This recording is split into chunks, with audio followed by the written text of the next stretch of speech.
Listen closely, you pathetic clusters of chitinous debris. Lieutenant Spencer roared, his supplementary vocal membranes swelling into a startling violet tone. The Federation assessment happens tomorrow. If I witness even a speck of tarnished plating or a single tentacle out of alignment during inspection, I will personally assign your next deployment to garbage disposal on the ammonia moons of Brial 9.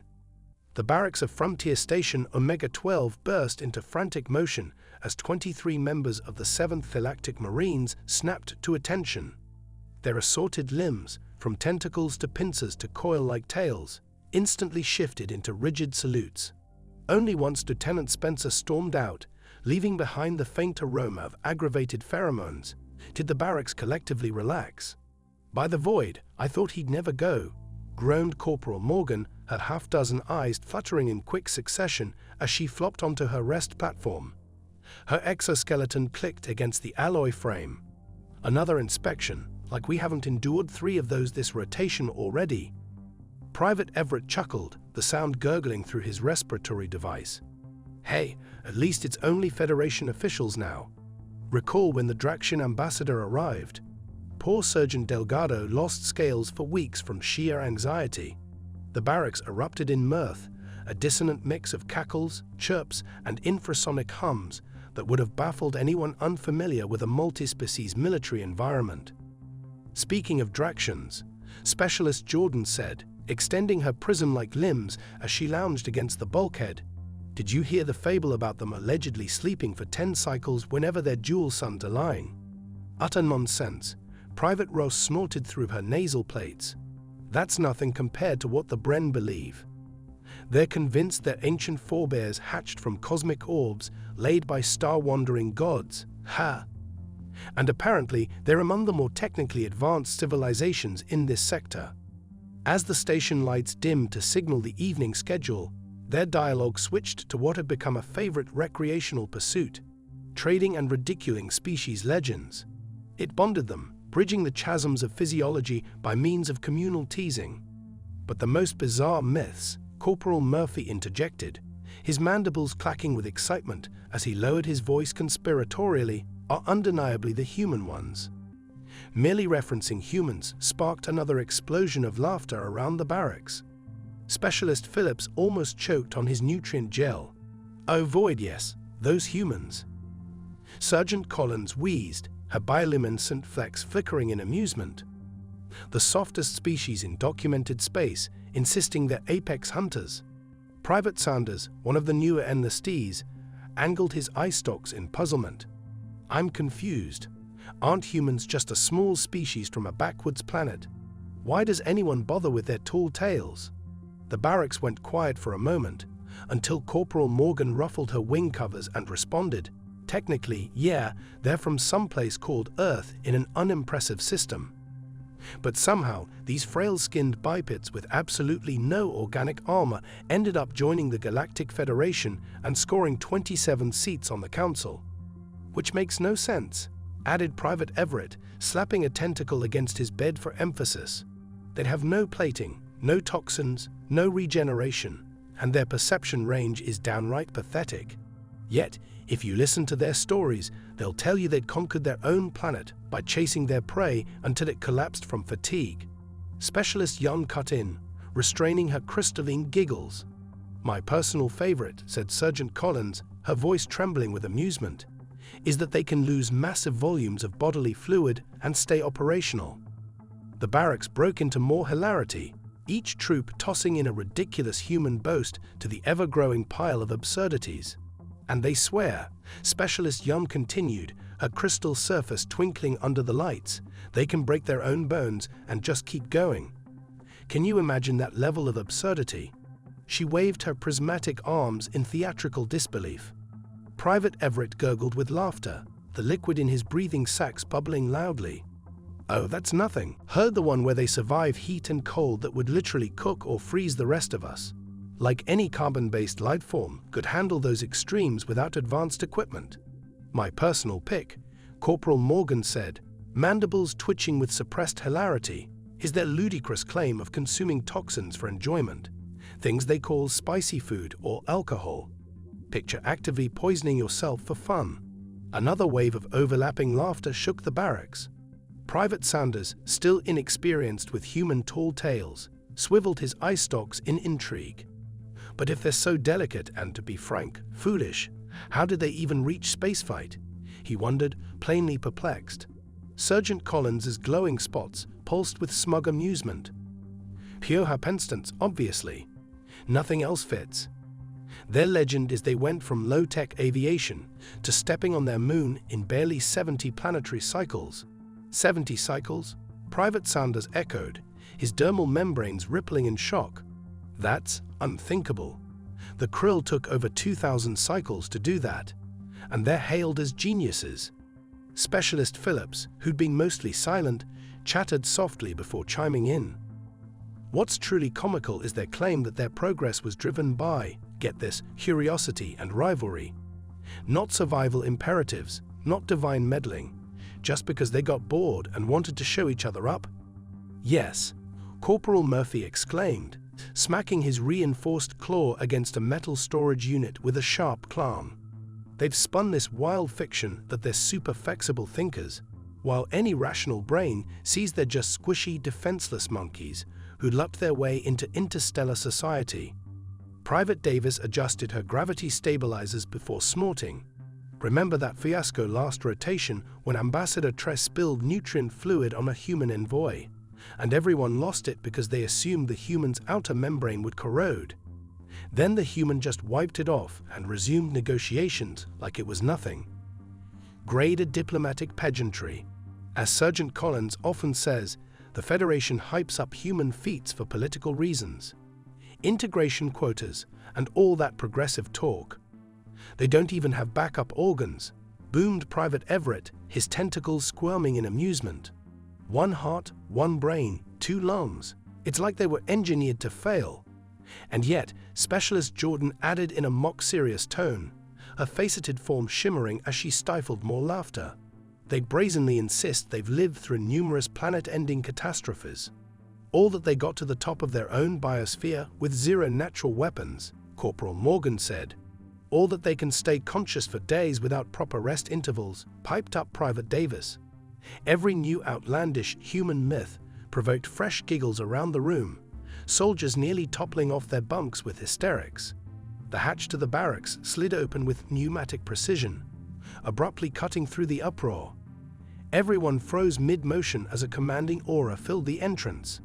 Commander Barrett stood framed against the hallway's stark illumination, his scarred exoskeleton showcasing the unmistakable signs of countless engagements. 3 of his original 6 appendages had been replaced by advanced prosthetics, the polished metal contrasting dramatically with his natural deep indigo plating. The entire left side of his visage was a triumph of reconstructive skill, one organic compound eye beside an artificial targeting sensor that gave off a subtle crimson luminescence. "Commander in the room," Sergeant Collins shouted, her bioluminescence immediately shifting to formal recognition patterns.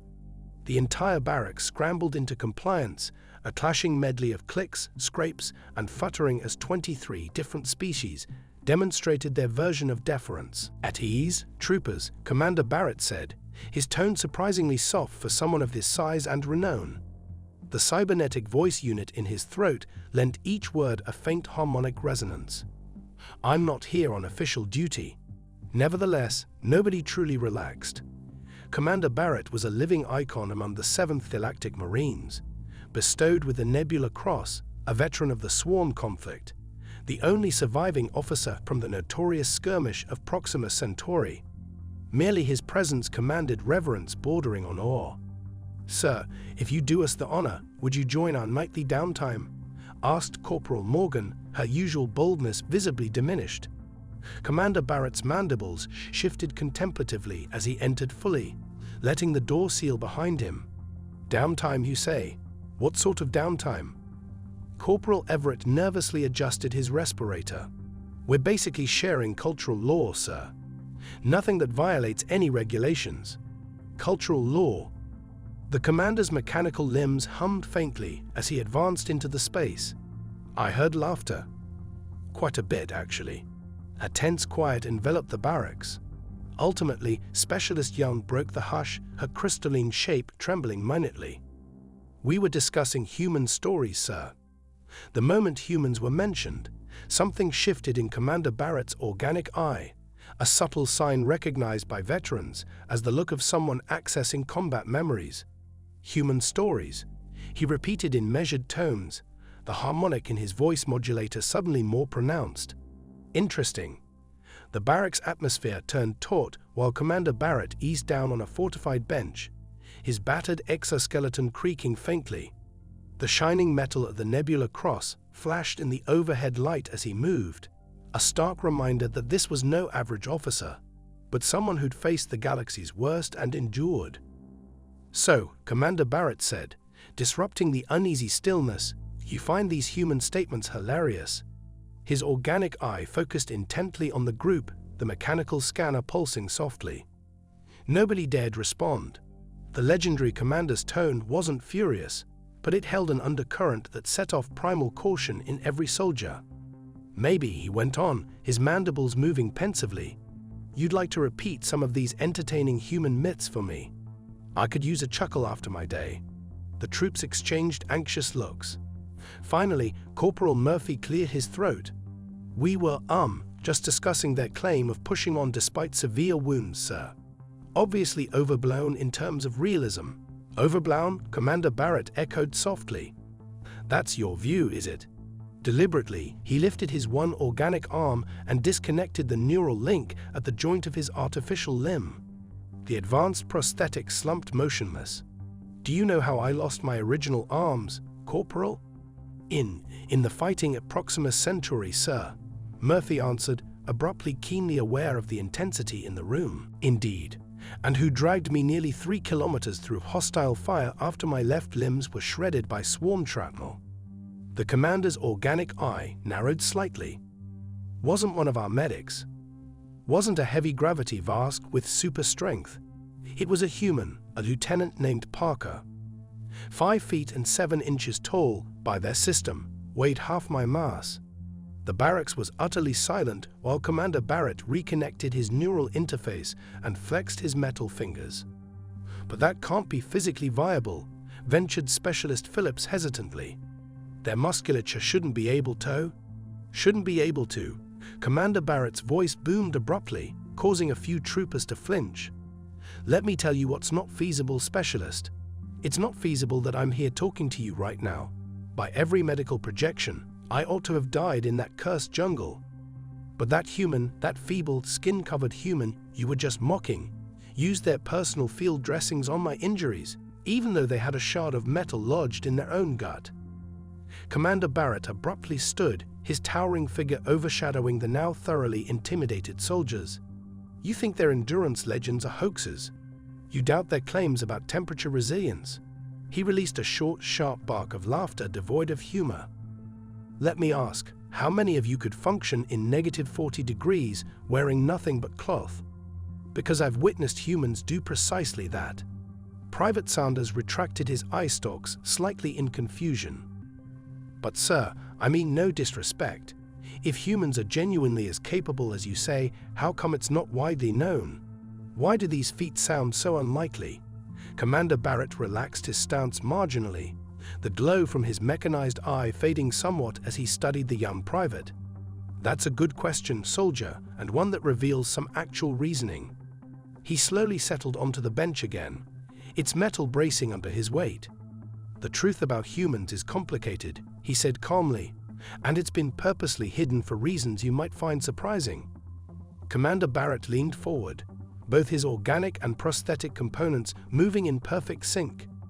The hush in the barracks was so absolute that even the dull thrum of the station's air circulators sounded thunderous. "Humans," he began, his voice reminiscent of someone disclosing classified intelligence, "are officially designated as Deathworlders." A collective gasp rippled through the group. Specialist Jordan's crystal-like frame actually cracked faintly from shock. That's unthinkable," Sergeant Collins exclaimed, her bioluminescent spots flickering chaotically. "Deathworlders are quarantined. They can't join the Galactic Federation." Commander Barrett pinned her with a piercing stare. Humans are the exception, Sergeant. The only exception in recorded galactic statutes. But how? Corporal Morgan blurted, briefly forgetting she addressed a superior. The commander's mandibles clicked in a gesture the more experienced recognized as his severe version of a grin. Because we require them. More accurately, we need their distinctive biological traits. He rose again, pacing in the narrow aisle between cots, the servos in his mechanical legs emitting a faint whir. Earth isn't just a death world, it's a Class 5 death world, the highest known tier. A place so perilous that 99.98% of starfaring species would die within hours of landing if not heavily shielded. What makes it so lethal? Private Sanders asked, curiosity overriding his fear. Everything, Commander Barrett declared, spreading his arms wide. Ferocious temperature swings, atmospheric oxygen levels that would be poisonous to many of us, gravity intense enough to crush half the species here. Microscopic lifeforms evolved specifically to infect and devour living tissue. He paused, letting that sink in, then resumed in a calmer tone. And that's before discussing the native fauna. Earth produced predators so devastating that humans, the same humans you ridiculed, weren't even the apex lifeform through most of their evolutionary timeline. Private Everett fiddled nervously with his respirator. So their claims of living through multiple planetary extinction-level events are all genuine. Commander Barrett gave a firm nod. Their world has attempted to wipe them out with ice ages, megavolcanoes, asteroids, pandemics, and those puny creatures pulled through every single time. He tapped his artificial eye, projecting a holo image of a human skeleton. Study this. What appears delicate is actually remarkably potent. Their bones are lightweight yet stronger by weight than our top-tier composites.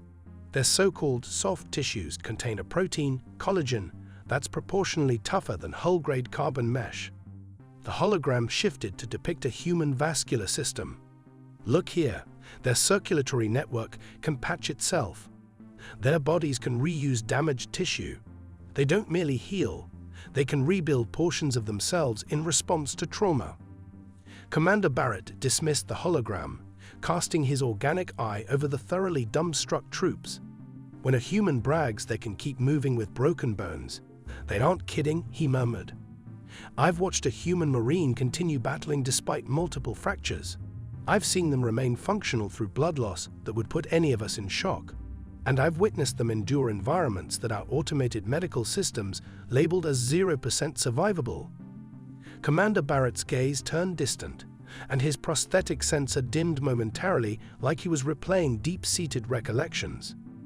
My first run-in with humans wasn't at some diplomatic function, he said with a storyteller's cadence. It was 30 cycles ago, during the swarm conflict. I was just a lieutenant, overseeing a regular integrated platoon. Darkness seemed to gather around them as his words conjured vivid mental pictures of that war, which nearly toppled the Federation 2 decades past. They sent us to Tyrannus IV, a mining colony that went silent after suspected swarm movement. A typical search and rescue mission. Also, we assumed. He made a harsh, clicking sound. We had it all wrong. So disastrously wrong. Barrett's mechanical hand involuntarily clenched. It was a trap. The swarm had learned how to manipulate the colony's comm rays to bait rescue teams. Half our group was gone in the first 3 minutes we touched down. Everyone listened in rapt silence to this first-hand narrative of the famed conflict that had imperiled the Federation's existence. We took shelter in the remains of the colony's main processing center, encircled, outgunned, no extraction feasible. His mandibles twitched, recalling the tension. Then they arrived, the humans. Just one human at first. Private Sanders whispered. Barrett corrected him. A scout from a test unit called Orbital Drop Shock Troopers, that human call sign Phantom, had literally been launched to the planet's surface in a reinforced drop capsule. Barrett shook his head, still looking awed by the memory. When I observed what emerged from that steaming metal coffin, I assumed the Federation had played a joke on us. This being was half my height, lacking in any natural shielding or extra limbs, basically the last thing you'd expect in combat. His organic eye tightened. Then I witnessed that single human eliminate 17 swarm drones in roughly 2 minutes. Another speechless pause enveloped the barracks. But how? Corporal Morgan eventually found the voice to ask. A velocity and adaptability that defied all standard threat models, Barrett answered. The human maneuvered in ways that confounded predictive software. It was as if they analyzed battlefield data more rapidly than our top-tier AI. He lifted his prosthetic limb. But the biggest shock happened afterward. Once contact was established, this phantom said that a full human squad was en route, and they aimed not only to rescue us, but to wipe out the entire swarm presence. Barrett let out a noise akin to a grim laugh. I labeled them suicidal. Our intel pegged at least 300 swarm warriors in that colony. I informed them of that. He paused for dramatic effect. You know how the human responded. Great, we don't want to come all this way for nothing. And they made a facial expression known as a smile, which is apparently an evolutionary threat signal repurposed for social communication. The scariest grin you'll ever see. Commander Barrett eyed his enthralled audience. Within 6 hours, I saw a dozen humans completely wipe out a swarm detachment that should have overrun them. And the most unsettling part, they reveled in it. They let out exclamations. Woohoo! And that's what I'm talking about. Along with other cryptic remarks while engaged in a fight that would break most sentient minds. Commander Barrett tapped his cybernetic leg, the clang echoing in the now subdued barracks. You all believe humans lack inherent weaponry. That's the biggest lie, he declared, leaning forward. They don't need built-in weaponry. They convert everything into a weapon. Specialist Young's crystalline surface flickered in confusion. I don't follow, Commander. Then let me clarify, Barrett replied, dropping his voice to an almost reverent hush. During the skirmish of Proxima Centauri, the same one that took my limbs, our company was cornered in an abandoned terraforming base. The swarm had severed power, communications, everything.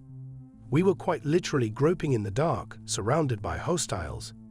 His organic eye narrowed again. Standard procedure is unambiguous. Hold position, ration ammo, await rescue. That's precisely what we did. But the humans? They'd had a different approach. Barrett swung his prosthetic arm in a broad motion.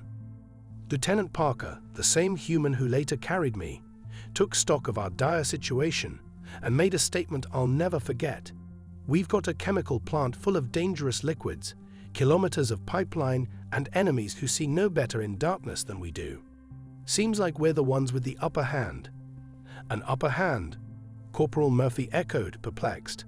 Barrett nodded, mandibles clacking as if remembering how ludicrous it sounded at the time.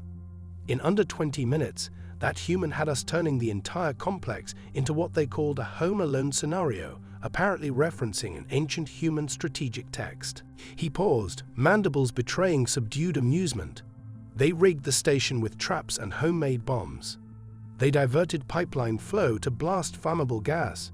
They prepared chemical reservoirs to release acrid vapor on command.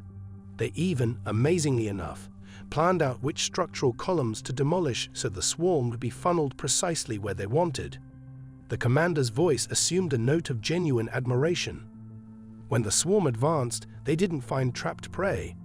They ran headlong into a gauntlet of destruction, devised by a species that overcame its own inherent frailty by shaping its environment. By the time our backup arrived, the humans had exterminated over 400 swarm fighters with just 8 Marines and whatever junk they could salvage from a half-functional facility.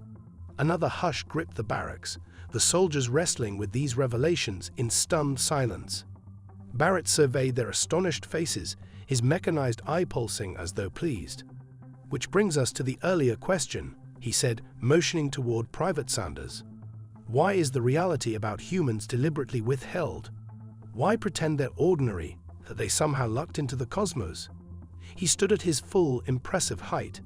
Because the Galactic Security Council is petrified of them. The statement hung in the air like a charged weapon, ready to explode. Humans, Commander Barrett continued in a grave tone, are the only documented species to devise planet-destroying weaponry before uniting their world politically. Think about that. Some soldiers exchanged troubled looks while Barrett pressed on. They were close to self-annihilation multiple times before they left their planet. They created nuclear arms that could devastate entire continents, purely to deter each other. Their archives detail wars so vicious that the Federation's diplomatic branch initially labeled them a high-risk hostility species. He resumed pacing, his artificial legs tapping rhythmically against the floor. But here's what truly alarms Federation leadership. Humans don't just overcome hardships, they excel in them. They actually look for them. Sergeant Collins's glowing spots flickered questioningly. If they're so formidable, sir, why let them join the Federation? A fair query with a straightforward answer. The swarm conflict. Barrett abruptly stopped pacing. We were on the brink of collapse until human tacticians intervened. Their gut-level grasp of guerrilla combat, their flexibility under fire, their almost deranged readiness to gamble, these changed the tide. His mandibles indicated profound reverence. Official accounts say victory was gained through joint force synergy. The truth: human strategy made up over 70% of the pivotal successes. He lowered his voice as if sharing top-secret data. Afterwards, the Council had a dilemma. We discovered a species with unmatched fighting prowess, breakneck innovation, and a history of constant strife. By any standard rules, we should have quarantined them, not welcomed them. Commander Barrett inclined forward, his organic eye glinting. Instead, they produced perhaps the most cunning resolution in interstellar politics. Permit humans into the Federation, while simultaneously circulating the narrative that humans are just moderately gifted, that they basically stumbled forward. They suppressed the classification of Earth as a death world. They downplayed human feats. They'd fostered the very misperceptions you all found so hilarious. But for what reason? Corporal Morgan asked, genuinely baffled. Because, Barrett answered solemnly, the alternative would be acknowledging to the galaxy that we had invited apex predators into our society. A profound hush claimed the barracks as the commander's final words sank in. The mood had changed from mocking to something akin to awe or fearful respect. Tomorrow, Commander Barrett declared, his voice taking on an official tenor. The Federation's inspection group arrives, and 2 of them are human. I advise you to show them the respect they merit, but preserve the diplomatic facade we've discussed. He straightened up, his mechanical joints whirring softly. Remember, the galaxy's harmony partially hinges on the majority of species never discovering what humans truly are. As the commander turned to depart, Private Sanders's eye stalks extended a bit. Sir, one last inquiry. Barrett halted at the threshold. Yes, Private. Are the humans themselves aware of this containment plan? Commander Barrett's mandibles clicked in what might have been an ironic smile. Of course they are. They proposed it. With that revelation, he disappeared, leaving the barracks in stunned silence.